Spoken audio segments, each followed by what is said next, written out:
കാട്ടാപ്പിള്ളിയുടെ പെണ്ണിനെയും കൊണ്ട് കർണാടകയിലേക്ക് തന്നെയായിരിക്കും മുങ്ങിയിരിക്കണത്. അല്ല നാമം എന്താണെന്നും ഉണ്ടായിരിക്കുന്നത്? ഇപ്പോഴും എന്റെ ഞെട്ടല് മാറിയിട്ടില്ല വൈദ്യരെ.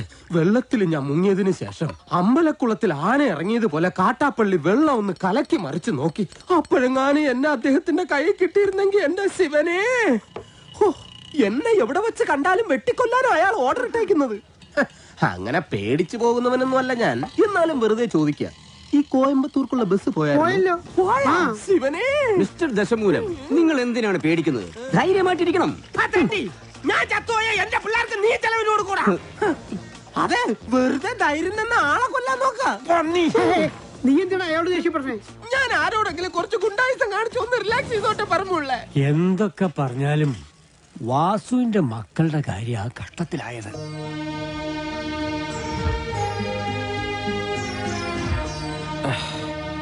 മല്ലയെ ഇങ്ങനെ ഒരു ചതി ചെയ്യുമെന്ന് എനിക്ക് വിശ്വസിക്കാൻ പറ്റുന്നില്ല. ഇത്രയും നാൾ കേട്ടതൊക്കെ വെറും കെട്ടുകഥകളാണെന്നാണ് ഞാൻ കരുതിയത്. പക്ഷെ ഇപ്പോ എന്റെ മക്കളുടെ ജീവിതം അവന്മാർ തകർത്തത്.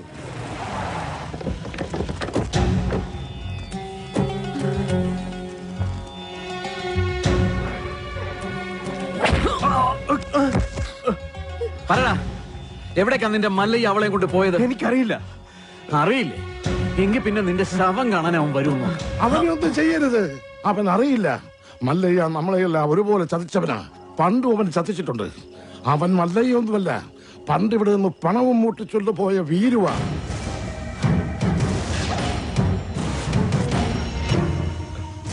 സത്യാണോ ആശാനെ?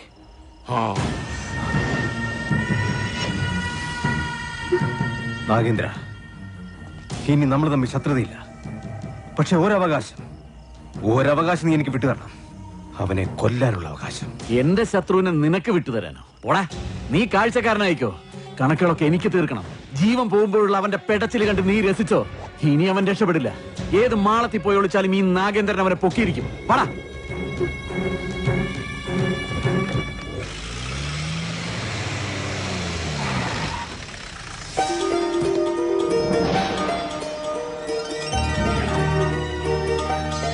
മല്ലയ്യോട് ലക്ഷ്മി എല്ലാ കഥകളും പറഞ്ഞിരുന്നു.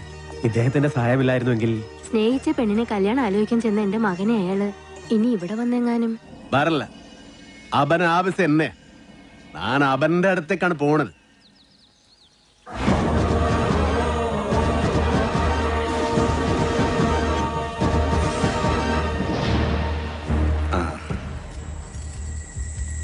അച്ഛനാ, വളരെയധികം നന്ദിയുണ്ട് മല്ലയ്യ. ഇവനെ ആ നാഗേന്ദ്രൻ ഉപദ്രവിച്ചപ്പോ ഞാൻ അവനെ കാണാൻ ചെന്നിരുന്നു.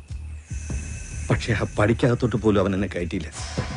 അവന്റെ അച്ഛനെ ഒരുപാട് സഹായിച്ചിട്ടുള്ളവനാ ഞാൻ. ഇതിനൊക്കെ എങ്ങനെ പ്രത്യുപകാരം ചെയ്യണമെന്ന് എനിക്കറിയില്ല.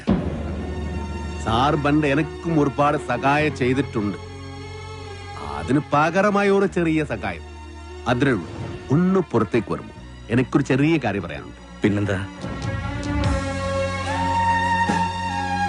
എന്റെ ജീവിതമല്ലാതെ ആയത് നാട്ടുകാരുടെ മുമ്പിൽ ഞാനിപ്പോ ഒരു കള്ളനാ.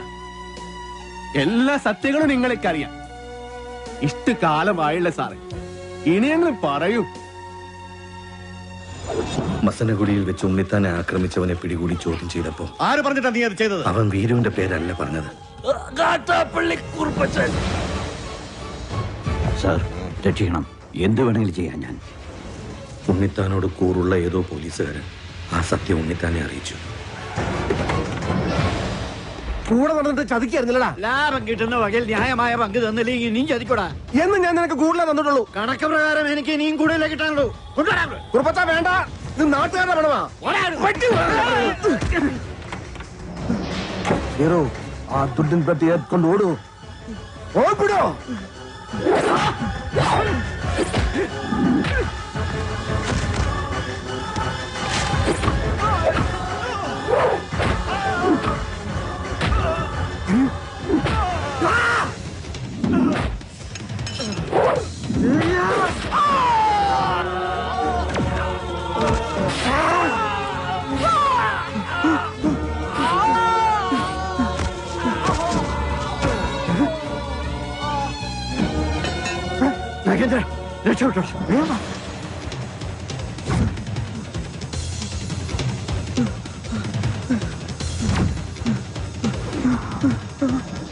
കാട്ടാപ്പള്ളി കുറുപ്പച്ചന്റെ മകൻ നാഗേന്ദ്രന് ഉണ്ണിത്താനെ വെട്ടിയത്. മകനെ രക്ഷിക്കാൻ അന്ന് തന്നെ കുറുപ്പച്ചൻ എന്നെ വന്ന് കണ്ടു. പിറ്റേന്ന് തെളിവെടുപ്പിനായി നിന്നെ കൊണ്ടുവന്നപ്പോ വാങ്ങിച്ച പണത്തിന്റെ നന്ദി എനിക്ക് കാണിക്കേണ്ടി വന്നു. പണം മോഷ്ടിക്കാൻ വേണ്ടിയല്ലേ നീ ഉണ്ണിത്താനെ വെട്ടിയത്? നീ മുഗ്ധ തന്നെ, അത് തന്നെ ഞാൻ കേളിതു. ഈ പരിസരത്ത് തന്നെയല്ലേ ആ പണം ഒളിപ്പിച്ചു വെച്ചിരിക്കുന്നത്? നിനക്ക് ദുഡ് കൊട്ടത് ഉണ്ണിത്താത്താനെ. ആ കുറുപ്പച്ചന്റെ കയ്യിൽ തന്നെയാ ആ പണം ചെന്നെത്തിയത്. പക്ഷേ തൊണ്ടി മുതലുമായി നീ കടന്നു കളഞ്ഞു എന്നാ ഞങ്ങൾ നാട്ടിൽ പറഞ്ഞു പരത്തിയത്. ആളുകൾ കേൾക്കിയൊന്നും നിന്നോട് മറ്റൊരു രീതി ചോദിച്ചു. നിന്റെ തലയിൽ ആ കുറ്റം ചാർത്തിയത് ഞാൻ തന്നെയാ. ഈ സത്യം ഞാൻ എവിടെ വേണമെങ്കിലും ബോധിപ്പിക്കാം.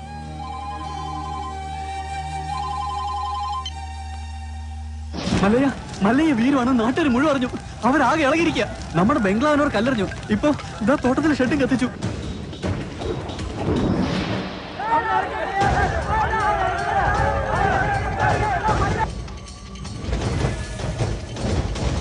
ഇതാണ് യഥാർത്ഥത്തിൽ നടന്നത്.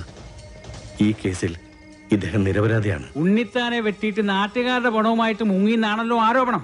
തെഫ്റ്റും മർഡർ അറ്റംപ്റ്റുമാണ്. പ്രൊസീജിയറൊക്കെ സാറിന് അറിയാമല്ലോ. അറസ്റ്റ് രേഖപ്പെടുത്താൻ തരമില്ല. മല്ലയ്യയോടൊന്ന് സഹകരിക്കാൻ പറയണം. മല്ലയ്യ ഇപ്പൊ പുറത്തു പോകുന്ന അപകടമാണ്. നാട്ടുകാരാകെ വയലന്റ് ആയിരിക്കുക. ഇപ്പോഴത്തെ കണ്ടീഷനിൽ ഇവിടെയാണ് സേഫ്. നാളെ നമുക്ക് കോടതിയിൽ നിന്ന് ജാമ്യം എടുക്കാം. എല്ലാം നിയമപരമായി തന്നെ നമുക്ക് തെളിയിക്കാം. എന്റെ മൊഴി കോടതിയിൽ സോളിഡ് പ്രൂഫായിരിക്കും.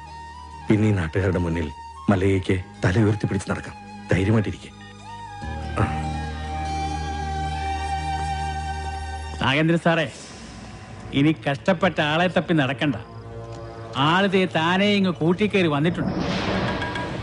സാറിങ് വന്നാ നമുക്ക് ഒരുമിച്ച് ഇവനെ ഒന്ന് സൽക്കരിക്കാം. സൽക്കാരം നിനക്ക് ഞാൻ തരാമട നായിന്റെ പാട്ടി. നിനക്ക് നൻപക ಗೊತ್ತಿಲ್ಲ അന്തിമവനെ.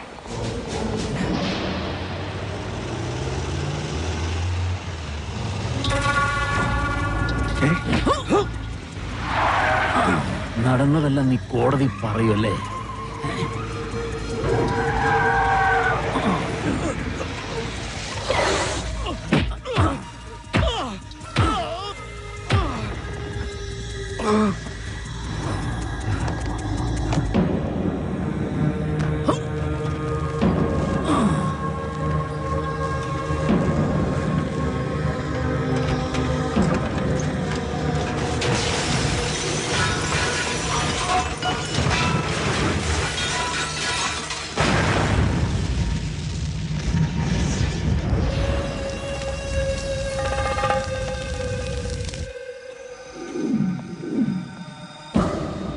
സാർ അറിഞ്ഞോ?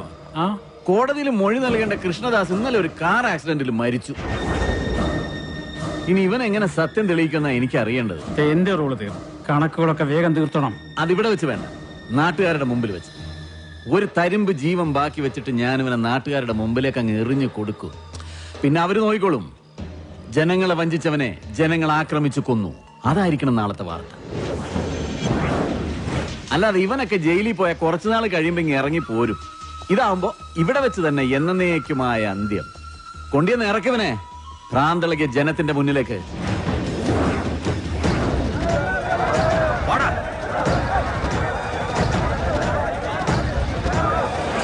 നമ്മളെ ചതിച്ചുണ്ടാക്കുക ഇതെല്ലാം അവന്റേതായി ഭൂമിയിൽ ഒന്നും ഉണ്ടാകാൻ പാടില്ല. വെട്ടി നിർത്താനല്ല,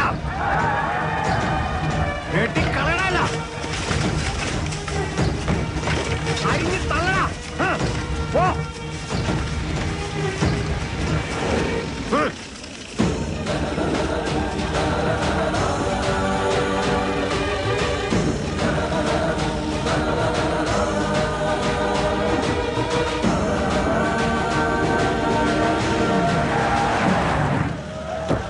വേണ്ട,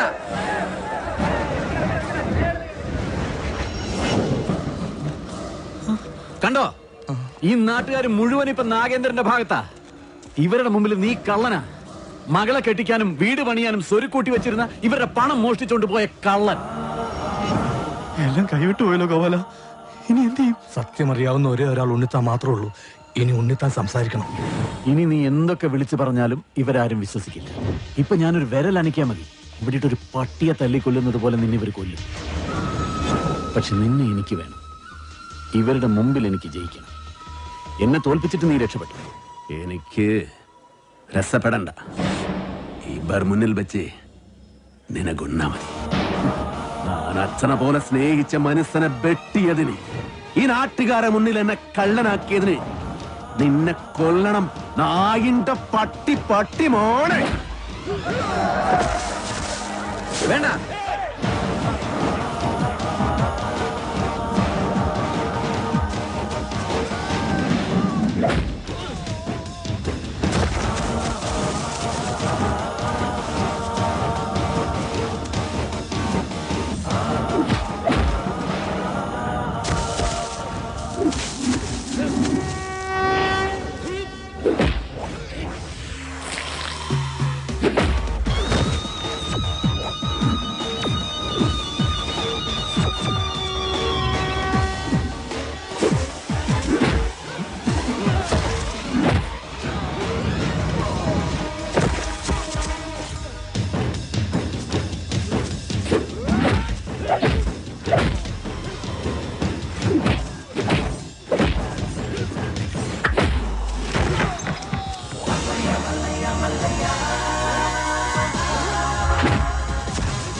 വേണ്ടി വരൂ.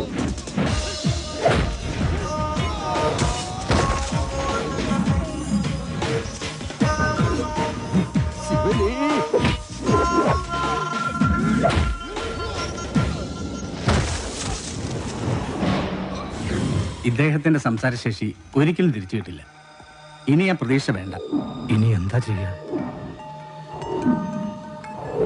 ഇനി മല്ലയ്യ പറഞ്ഞൊരു ബുദ്ധിയുണ്ട്. അടിച്ചു കൊല്ലണം അവനെ.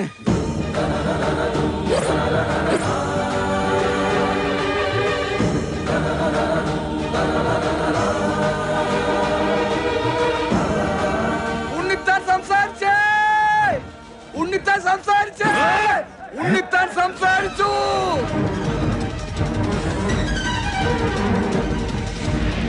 ഉണ്ണിത്താനെ വെച്ചത് മല്ലയല്ല, ഈ നിൽക്കുന്ന പണിക്കരാ. ഞാനോ? ആ, താൻ തന്നെ. തോന്നിയാസം പറയരുത്. ഒരു തോന്നിയാസമില്ല. ഉണ്ണിത്താൻ സംസാരിക്കാൻ ചെയ്ത് ഞങ്ങളത് കേൾക്കാൻ ചെയ്ത്. അതെ, ഞാനാരെയും കുത്തിട്ട് വിട്ടിട്ടൊന്നുമില്ല. ഉണ്ണിത്താൻ വെളിവില്ലാതെ വല്ലതും പറഞ്ഞായിരിക്കും. അയ്യോ, എന്നെ ഒന്നും ചെയ്യരുത്. ഞാനല്ല ഉണ്ണിത്താനെ വെട്ടിയത്. ഈ നാഗേന്ദ്ര മുതലാളിയാ. ഈ നാഗേന്ദ്ര മുതലാളി വെട്ടുന്നത് ഞാൻ എന്റെ കണ്ണുകൊണ്ട് കണ്ടതാ. എന്റെ മക്കളാണ് സത്യം. പറ മുതലാളി, പദമിളകി ആന കുത്താൻ വന്നാലും നെഞ്ചും വിരിച്ച് നേരിടണമെന്നല്ലേ? മുതലാളിയാണ് വെട്ടിയതെന്ന് നല്ല അന്തസ്സായിട്ട് നിന്ന് പറ.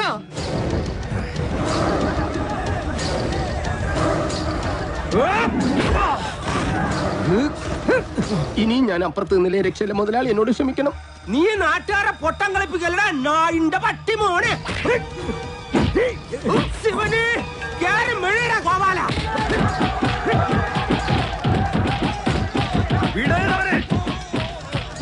നൻകെ നൻപക്ക ಗೊತ್ತಿಲ್ಲ ನನ್ ಮಗನೇ. കുളിച്ചേർത്തിക്കോ, വിടണ്ട. ഞാനൊന്ന് ചെണ്ട കൊട്ടട്ടെ. ശിവന് നമുക്കുള്ളേരില്ല, അതിന്റെ പേരിൽ പിള്ളേരെ ഏൽപ്പിച്ചു കൊടുത്തു. മരിക്കുന്നവരെ ഞാൻ കൂടെ കാണും. എന്നെ കൈ വിടരുത്. മല്ലയ്യയുടെ കൂടെ ഇനി ഞങ്ങളുണ്ടാ. പൊക്കടാ ശിവനെ.